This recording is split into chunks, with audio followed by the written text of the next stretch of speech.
মাধ্যমিকের পর কী নিয়ে পড়বে, অর্থাৎ সঠিক থিম কী হবে, সায়েন্স, আর্টস না কমার্স? এই বিষয়টি যেমন এই ভিডিওতে আলোচনা করব, একই রকমভাবে আলোচনা করব কোন সাবজেক্ট নিয়ে পড়াশোনা করলে জাতকের কেরিয়ার তৈরি হতে পারে। আজকের তারিখে এই জায়গাটি কিন্তু ভীষণ রকম চ্যালেঞ্জের। প্রচুর ছেলেমেয়ে এইরূপ রয়েছে যাদের ডিগ্রিগত দক্ষতা প্রচুর মাত্রায় রয়েছে এবং সত্যিকারের মেরিটিয়াস, কিন্তু ভালো কেরিয়ার তৈরি হচ্ছে না। তার কারণ কি, জন্মকুণ্ডলিতে যখন আপনি শিক্ষার সাথে কর্ম এই দুটি ভাবকে মিলিয়ে বোঝার চেষ্টা করবেন, তখন কিন্তু আপনাকে সঠিক থিম নির্বাচন এবং সঠিক সাবজেক্ট নিয়ে পড়াশোনা করতে হবে, যেটাকে কাজে লাগিয়ে আপনি আপনার অর্থ উপার্জন করতে পারেন। তাহলে এটার জন্য আপনার জন্মকুণ্ডলী সবচেয়ে বেশি গুরুত্বপূর্ণ।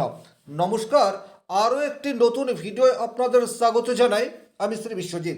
স্বাভাবিক অর্থে যে জন্মকুণ্ডলীটি আপনাদের সামনে রয়েছে, এই জন্মকুণ্ডলী অত্যন্ত চ্যালেঞ্জিং, এ বিষয়ে কিন্তু কোনোরূপ ডাউট নেই। আপাত দৃষ্টিতে আপনারা গ্রহগত অবস্থান যেটা দেখতে পাচ্ছেন, এটা তো রয়েছে, কিন্তু এর ভেতরে যে গূঢ় রহস্য রয়েছে সেগুলিকে যদি ঠিকঠাক ডিসকাস করা না যায়, তাহলে কিন্তু উপর ডিসকাস করলে এই জাতকের জন্মকুণ্ডলীর প্রেডিকশন সেটা 100% ভুল হবে। তাহলে চেষ্টা করব অত্যন্ত সূক্ষ্মভাবে বিষয়টিকে বোঝার। একটা কথা বলে রাখি, আপনার বাড়িতে যদি কোনো ছেলে অথবা মেয়ে মাধ্যমিক পরীক্ষা দিচ্ছে বা আগামীতে দেবে, অত্যন্ত মনোযোগ সহকারে এই ভিডিওটি দেখবেন। বলা ভালো এই সম্পূর্ণ সিরিজটিই দেখবেন, কারণ এখানে এটি এই সিরিজের 8 নম্বর ভিডিও। এই সিরিজটির মাধ্যমে আমার একটাই উদ্দেশ্য, যাতে করে আপনার ছেলে মেয়ে উপযুক্ত থিম নিয়ে পড়াশোনা করে ভালো কেরিয়ার তৈরি করতে পারে। এই জন্মকুণ্ডলীকে উপর থেকে যদি দেখা যায়, তাহলে 5টি গ্রহ নিজ ক্ষেত্রে অবস্থান করে রয়েছে। আপনারা দেখতে পাচ্ছেন বৃশ্চিক লগ্ন, লগ্নে চন্দ্র নিজ ক্ষেত্রগত হয়ে অবস্থান করে রয়েছে। লগ্নের দ্বিতীয় রাহু, সে নিজ ক্ষেত্রগত হয়ে অবস্থান করে আছে। লগ্নের তৃতীয় বৃহস্পতি, সে নিজ ক্ষেত্রে অবস্থান করে রয়েছে। লগ্নের সপ্তমে কেতু, অষ্টমে কেতু, সে নিজ ক্ষেত্রে অবস্থান করছে এবং লগ্নপতি মঙ্গল, সে নবমভাবে নিজ ক্ষেত্রে অবস্থান করছে। তাহলে আপনারা দেখতেই পাচ্ছেন যে এই জন্মকুণ্ডলিতে 5টি মেজর প্ল্যানেট তারা নিজ ক্ষেত্রে অবস্থান করে রয়েছে। স্বাভাবিক অর্থে দেখেই বলা যেতে পারে এই জাতকের পড়াশোনা একদম হবে না। এই জাতক পড়তেই পারবে না, পড়ায় ভীষণ রকম অমনোযোগী এবং জাতকের কেরিয়ার সেটি বিল্ড হতে পারবে না। এটি একদম স্বাভাবিক প্রেডিকশন। কিন্তু প্রত্যেকটা জন্ম ছকের মধ্যে কিছু পজিটিভিটি রয়েছে, প্রত্যেকটা মানুষের মধ্যে কিছু কোয়ালিটি রয়েছে। সেই কোয়ালিটির জায়গাটি যদি তাকে ধরিয়ে দেওয়া যায় বা চিহ্নিত করে ওই জায়গায় বুস্ট করার দিকে এগিয়ে নিয়ে যাওয়া যায়, সেক্ষেত্রে কিন্তু ভালো কেরিয়ার সেটি ডেফিনেটলি তৈরি হতে পারে। আপাত দৃষ্টিতে এই যে উদাহরণ কুণ্ডলীটি নিয়ে আজ আমি আলোচনা করছি, এটি একদম এভারেজও বলবো না, লো ক্যাটাগরির স্টুডেন্টের জন্মকুণ্ডলী। এটি কিন্তু স্বাভাবিকভাবে দেখেই বোঝা যায়, এটার জন্য খুব বেশি পরীক্ষা নিরীক্ষার প্রয়োজন নেই। কিন্তু তাই বলে এর কি কেরিয়ার তৈরি হবে না? 100% এই জাতকেরও ভালো কেরিয়ার তৈরি হতে পারে। প্রয়োজন হচ্ছে সূক্ষ্ম বিচার এবং উপযুক্ত লাইনে এই জাতককে বুস্ট করা। সেটি কিন্তু গার্জেনের কর্তব্য, কারণ এই বয়সে বাচ্চা বুঝতে পারবে না কোন লাইনে গেলে তার ভালো কেরিয়ার তৈরি হতে পারে। তাহলে খুব সূক্ষ্মভাবে যদি আমরা বিষয়গুলিকে দেখার চেষ্টা করি, তাহলে কিন্তু আপাত দৃষ্টিতে আমরা গ্রহগুলিকে যে জায়গায় দেখতে পাচ্ছি, সেই গ্রহটি সেইভাবেরই ফল দিচ্ছে এইরূপ কিন্তু নয়। জ্যোতিষশাস্ত্র অত্যন্ত চ্যালেঞ্জিং এবং একটি কঠিন শাস্ত্র। প্রচুর সূত্র রয়েছে, কোন জায়গায় কোন সূত্রকে কাজে লাগাতে হবে এটা কিন্তু অনেক বেশি ইম্পর্টেন্ট। তাহলে আমরা প্রথমেই আপাত দৃষ্টিতে গ্রহগত অবস্থান যেটি দেখতে পাচ্ছি, সেই সাপেক্ষে বলতে পারি যে এই জাতকের লেখাপড়া হবে না এবং সত্যিকারের এই জাতক লেখাপড়ায় ভালো নয়, খুব একটা পড়তেও চায় না, এটাও ঠিক। কিন্তু তারপরেও গ্রহগত অবস্থানগুলিকে বুঝতে হবে, কারণ আপনি লেখাপড়া আজকে করুন বা না করুন, ভবিষ্যতে আপনাকে অর্থ উপার্জন করতে হবে। প্রচুর এইরূপ ছেলে মেয়ে রয়েছে, মানুষ রয়েছে যারা শিক্ষাগত দিক দিয়ে কিছুটা পিছিয়ে আছে কিন্তু ভালো অর্থ উপার্জন করছে। এই জাতকেরও কিন্তু ভালো অর্থ উপার্জনের সুযোগ সেটা তৈরি করতে হবে। কিভাবে? এটার জন্য আমরা ডিগ্রিগুলিকে খুব ভালোভাবে দেখব। আপনারা লগ্ন কুণ্ডলীকে ভালোভাবে দেখে নিন। এখানে আপনারা দেখতে পাচ্ছেন বৃশ্চিক লগ্ন, সেখানে চন্দ্র, বুধ এবং রবি অবস্থান করে রয়েছে। লগ্নপতি মঙ্গল সে কর্কট রাশির ঘরে নিজ ক্ষেত্রে অবস্থান করে রয়েছে এবং দ্বিতীয় পতি আর পঞ্চম পতি, পঞ্চম ভাব থেকেই কিন্তু উচ্চশিক্ষার বিচার হয়। বৃহস্পতি সেও কিন্তু মকর রাশির ঘরে নিজ ক্ষেত্রে অবস্থান করে রয়েছে এবং এখানে পরস্পর দুটি গ্রহ নিজ ক্ষেত্রগত, সুতরাং এখানে প্রচুর প্রতিবন্ধকতা রয়েছে, এ বিষয়ে কোনোরূপ ডাউট নেই। কিন্তু এর বাইরে আমরা দেখব যে গ্রহগুলিকে আমরা যে ঘরে দেখতে পাচ্ছি, ভাব কুণ্ডলিতেও কি সেই গ্রহগুলি সেই ঘরেই রয়েছে? এটা খুব গুরুত্বপূর্ণ, কারণ ভাব কুণ্ডলী থেকেই পারফেক্ট বিচার সেটি করা হয়ে থাকে। এটার জন্য আমরা ডিগ্রিকে দেখব। দেখতে হয়তো আপনাদের ভালো লাগবে না, কিন্তু মনোযোগ সহকারে দেখতে হবে যদি আপনার নিড থাকে। দেখে নিন, এখানে লগ্ন যেটা দেখতে পাওয়া যাচ্ছে সেটা হচ্ছে 1 ডিগ্রি 30 মিনিটে লগ্ন রয়েছে এবং রবি রয়েছে 2 ডিগ্রিতে। বৃশ্চিক লগ্নের জন্য রবি সবচেয়ে গুরুত্বপূর্ণ গ্রহ, সে দশম ঘরের অধিপতি গ্রহ। তাহলে দশম ভাবের অধিপতি গ্রহ সে কিন্তু লগ্নে চলে এসছে। এটা কিন্তু অত্যন্ত গুরুত্বপূর্ণ বিষয়, কারণ রবি মান যশ খ্যাতির কারক গ্রহ।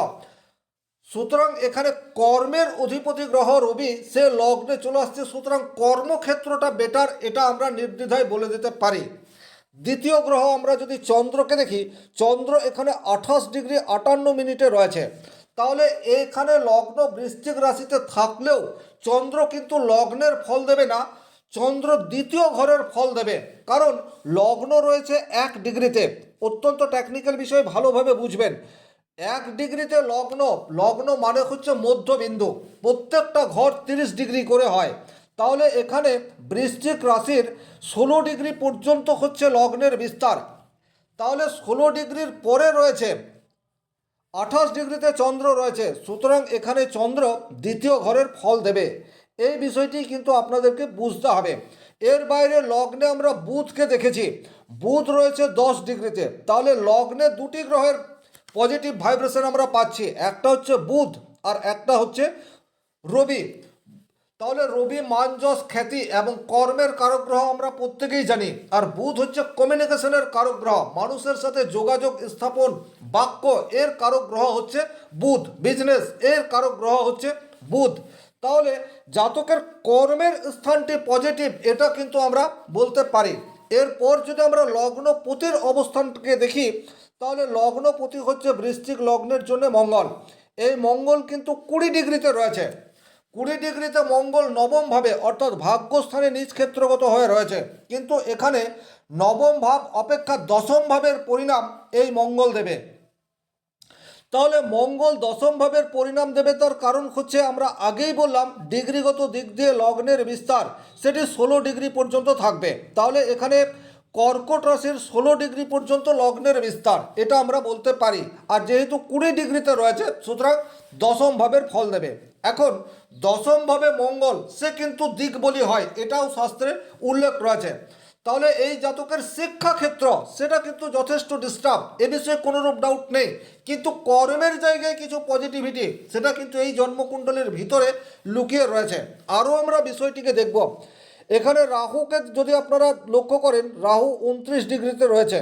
এই রাহু কিন্তু তৃতীয়ভাবে থাকবে, যদিও লগ্ন কুণ্ডলী অনুযায়ী ধনু রাশির ঘর বৃশ্চিক রাশি থেকে দ্বিতীয় ঘর, কিন্তু ডিগ্রিগত দিক দিয়ে দেখলে তৃতীয় ঘরের ফল রাহু এখানে দেবে। তৃতীয় ঘর মানে হচ্ছে উপচয় স্থান, উপচয় স্থানে রাহু কিন্তু যথেষ্টই পজিটিভ রেজাল্ট দেয়। রাহুর মধ্যেও রয়েছে প্রচুর মাত্রায় কানেক্টিভিটি, অর্থাৎ কানেক্ট করার ক্ষমতা, মানুষের সাথে যোগাযোগ, কম্পিউটার এই জাতীয় কাজে দক্ষতা, সেটি কিন্তু রাহু প্রোভাইড করে থাকে। তাহলে এখানেও কিন্তু আমরা শিক্ষাক্ষেত্রে ডিস্টার্ব পেলেও কর্মক্ষেত্রে কিছু যোগ তৈরি হয়ে রয়েছে, যা কিন্তু জাতককে ঠিকঠাক জায়গায় যদি শিক্ষা নিতে পারে, কর্মের জায়গা ভালো হতে পারে, তার ইন্ডিকেট কিন্তু আমরা দেখতে পাচ্ছি। বৃহস্পতিকে আমরা নিজ ক্ষেত্রগত অবস্থাতে দেখতে পাচ্ছি 25 ডিগ্রিতে তৃতীয়ভাবে, কিন্তু 25 ডিগ্রিতে রয়েছে। 25 ডিগ্রি মানেই হচ্ছে সে চতুর্থ ঘরের ফল দেবে। লগ্নপতি মঙ্গলের নক্ষত্রে রয়েছে, ধনিষ্ঠা নক্ষত্রে। অত্যন্ত কমপ্লিকেটেড, আপনাদের হয়তো বুঝতে সমস্যা হবে, একবার নয় দুবার তিনবার ভিডিওটি দেখবেন, সেক্ষেত্রে আপনি আপনার ছেলে মেয়েকে ঠিকঠাক গাইড করতে পারবেন, সেটাই আমার একমাত্র উদ্দেশ্য। তাহলে বৃহস্পতি এখানে তৃতীয়ভাবে লগ্নপতির নক্ষত্রে রয়েছে, সুতরাং এখানে বৃহস্পতি নিজ ক্ষেত্রগত হয়ে আছে, তারপরেও বৃহস্পতি সম্পূর্ণ বলহীন এটা আমরা বলতে পারছি না। এবারে আমরা আবার লগ্ন কুণ্ডলিতে আসব এবং এই জাতকের কোন সেক্টর নিয়ে পড়াশোনা করলে ভালো কেরিয়ার তৈরি হতে পারে এই বিষয়টিকে দেখব। একটা কথা পরিষ্কার, ডিগ্রিগত দিক দিয়ে দেখতে পাচ্ছি পড়াশোনার জায়গাটা যথেষ্ট ডিস্টার্ব হলেও কর্মের জায়গাটি কিন্তু জাতকের মোটামুটি ঠিকঠাক রয়েছে। তাহলে আমরা এই জাতককে কোন লাইন নিয়ে পড়াশোনার কথা বলবো। দেখুন, জাতক যে মাধ্যমিকের রেজাল্ট খুব ভালো করতে পারবে না তার ইন্ডিকেট এই জন্মকুণ্ডলীকে দেখলেই বুঝতে পারা যায়, কিন্তু মাধ্যমিকের পরের যে এডুকেশন সেটি পঞ্চম ঘর থেকে বিচার করা হয়। তাহলে এখানে পঞ্চম ঘরে কিন্তু কোনোরূপ গ্রহ দেখতে পাওয়া যাচ্ছে না, এবং পঞ্চম ঘরের মালিক দেবগুরু বৃহস্পতি সে নিজ ক্ষেত্র হয়ে অবস্থান করে রয়েছে। তাহলে পঞ্চম ভাব অর্থাৎ উচ্চশিক্ষার জায়গাও ডিস্টার্ব এটা দেখতে পাই, কিন্তু পঞ্চমভাবে শনিদেবের একটা দৃষ্টি সেটা কিন্তু আমরা দেখতে পাচ্ছি, এবং এই শনিদেব সে কিন্তু লগ্ন সাপেক্ষে একাদশ ঘরে অবস্থান করে রয়েছে। একাদশে শনি সে একটু লেটে হলেও সাকসেস দেয়, এবং সাকসেস সেটা ধীরে ধীরে অর্জন করতে হয়। চটকদারি সাকসেস সেটা কিন্তু শনিদেব দেয় না, পরিশ্রমের পর বাধার পর সাকসেস সেটি পাওয়া যায়। তাহলে এখানে এই জাতককে ডেফিনেটলি আর্টস নিয়ে পড়াশোনা করতে হবে, এ বিষয়ে কোনোরূপ ডাউট নেই, কিন্তু আর্টস নিয়ে পড়াশোনা করে ডিগ্রি অর্জন করে এই জাতকের চাকরি পাওয়ার জায়গা সেটি অপেক্ষাকৃত খুব কম, নেই বললেই চলে। কিন্তু এই জাতকের জন্য টেকনিক্যাল লাইন নিয়ে পড়াশোনা করতে হবে, টেকনিক্যালি কোনো ইনস্টিটিউটে অ্যাডমিশন নিয়ে কোনো কাজ শিখতে হবে, কোনো একটি বিশেষ বিষয়ে প্রশিক্ষণ নিয়ে সেটাকে কাজে লাগিয়ে প্রফেশন শুরু, এই বিষয়টি করতে হবে। এটাই কিন্তু এই জন্মকুণ্ডলীটির মূল বিষয়। তাহলে যে কোনো টেকনিক্যালি ইনস্টিটিউটে অ্যাডমিশন নিতে হবে। এই যে টেকনিক্যাল ইনস্টিটিউট এটা কিন্তু শনি এবং মঙ্গল এই দুটি গ্রহের মিলিত জায়গা। এবং এই জন্মকুণ্ডলিতে শনিদেব একাদশভাবে থাকলেও লগ্নপতি সে দুর্বল অবস্থায় রয়েছে, সুতরাং এই জাতকের টেকনিক্যালি যে কোনো বিষয় রপ্ত করার ক্ষমতা জাতকের মধ্যে রয়েছে, কিন্তু সেই বিশ্বাস এই জাতকের মধ্যে নেই। এই বিশ্বাসটি নেই তার কারণ হচ্ছে লগ্নপতি দুর্বল, এবং লগ্নে অর্থাৎ বৃশ্চিক রাশিতে এখানে চন্দ্র অবস্থান করে রয়েছে। যদিও চন্দ্র এখানে দ্বিতীয় ভাবের ফল দেবে, কিন্তু বৃশ্চিক রাশিতে চন্দ্র রয়েছে, মানসিক দিক দিয়ে এই জাতক কিছুটা হলেও দুর্বল, এটা ডেফিনেটলি বলা যেতে পারে। তাহলে এইরূপ পরিস্থিতিতে জাতকের সেলফ কনফিডেন্স এটিকে কিন্তু বিল্ড করতে হয়, আর সেলফ কনফিডেন্স যদি বিল্ড হয় এবং এই জাতক যদি টেকনিক্যাল লাইনের কোনো ইনস্টিটিউটে অ্যাডমিশন নিয়ে কোনো কাজ শিখতে পারে, ডেফিনেটলি এই জাতকের ভালো কেরিয়ার সেটি তৈরি হবে। কারণ এই জাতকের কেরিয়ার রবি দ্বারা নিয়ন্ত্রিত এটা বলা যেতে পারে। রবি হচ্ছে খ্যাতি, রবি এমন একটা প্ল্যানেট যে অপর মানুষের বশ্যতা স্বীকার করতে চায় না, নিজের ইনস্টিটিউট, নিজের জায়গা, নিজের দোকান, নিজের অফিস তার বস হয়ে থাকতে চায়। সুতরাং এখানে জাতককে নিজে কোনো কাজ এমনভাবে শিখতে হবে যেটার মধ্যে কোনো খামতি থাকবে না, আর সেই গুণ এই জাতকের মধ্যে রয়েছে। প্রয়োজন রয়েছে মঙ্গলকে বুস্ট করার, সুতরাং এই জাতকের জন্য মঙ্গলের প্রতিকার ডেফিনেটলি প্রয়োজন রয়েছে। তার সাথে সাথে চন্দ্রের প্রতিকার এটিও ডেফিনেটলি এই জাতককে করতে হবে।